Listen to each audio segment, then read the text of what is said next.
In other news relating to the Electoral Commission, it's now released that first report into who donated money to political parties. It's the first time it's happened. Under the Political Party Funding Act, parties have to declare to the Electoral Commission who gives them money and donations over 100,000 rand. You saw earlier, listening to Mbali Tatani's reporting and speaking to a member of the Electoral Commission, how only 3 political parties had done this. Robyn Pasensie is a researcher at My Vote Counts. Robyn, good afternoon to you.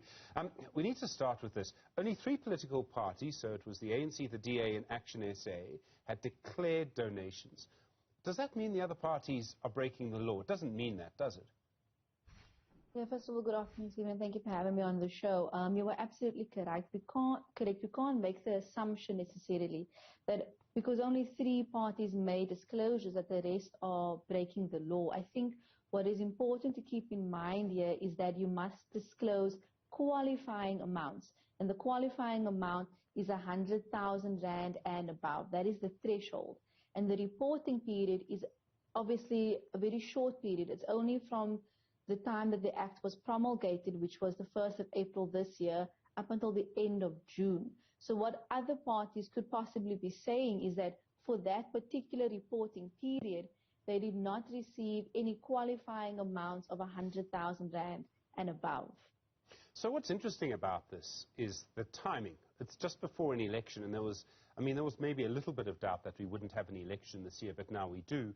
It would seem that during this period, just before an election, and I realize that there's a cut-off, which is some months ago, that parties actually didn't receive much money. And if they did, it was from a lot of people who only gave a little bit of money each. Yes, that is what it is looking like. And I think one reasonable conclusion that one could make is one that you just gave now, is that they are receiving donations, but they are coming from many people, and that they are not necessarily seeing many donations from one particular person or entity, which is enough to make that 100,000 rand threshold. And of course, as you also said, the deadline was a few months ago for the disclosure period. So from that time, they could have received additional funding, which they could use for their election campaigns. We will only be able to see that in the following disclosure period. And just as well, just to say that the political parties are also meant to appoint an auditor that is going to look at their financial details for an entire financial year. So we will also wait in anticipation for those reports, because that will catch all manner of donations, whether it reaches the threshold amount or not.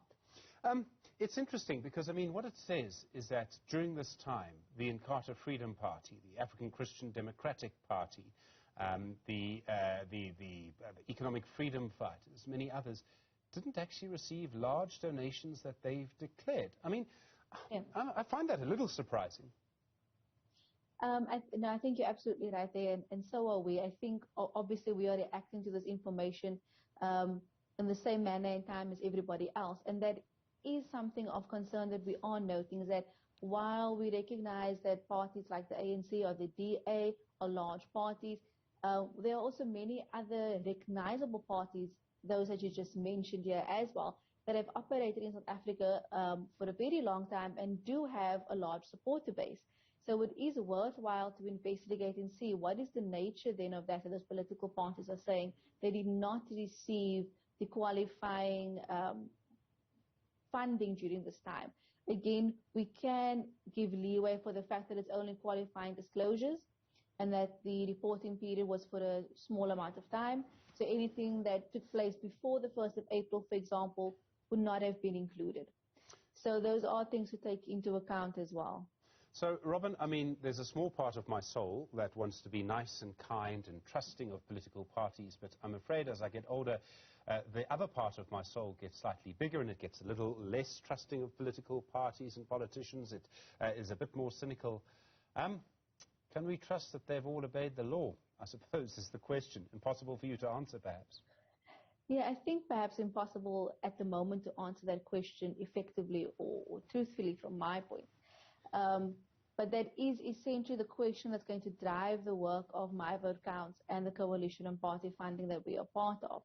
Because what we are interested in is exactly that point. While we accept what political parties are saying, if that is what they're reporting to the IEC, it is still incumbent upon us to do our due diligence. And we must investigate the full extent of those disclosures and the things that they are saying.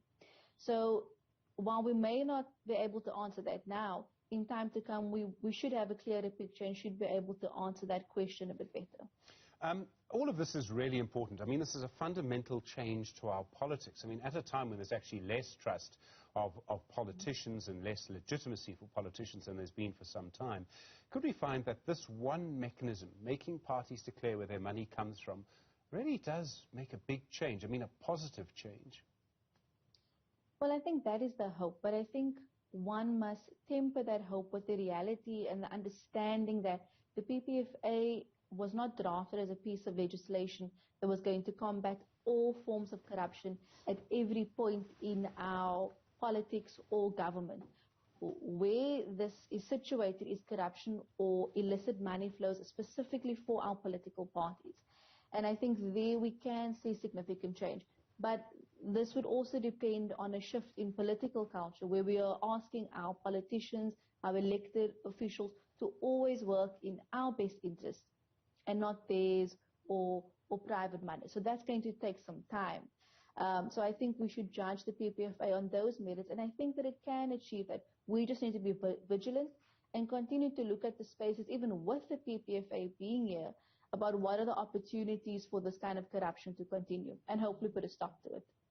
There's also, I mean, it's a little sort of comment, I suppose, not a comment of mine, but there's a multi-party fund. In other words, any individual, any person can give money to a fund that will be distributed, as I understand it, to all the political parties.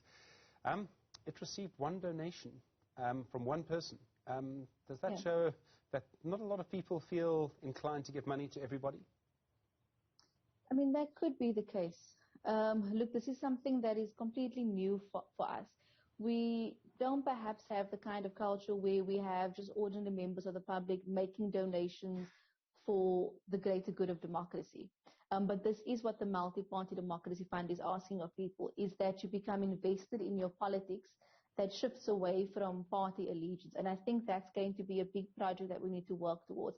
So I think it needs to be a push from civil society, from political parties as well, to encourage people really to say that, look, you can still have your say, you can still make a difference, and one of the ways in which you can do that is to donate to a fund like this.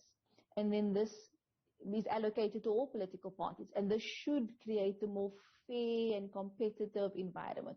But that's only going to happen if we, of course, have more than one donation. So I think this is going to be an important space that we would need to do work on, because I think this is perhaps one avenue where we can talk about collective ownership, and not just ownership that rests with a few powerful private donors. Robyn Pasensie, researcher at My Vote Counts. I really appreciate the time.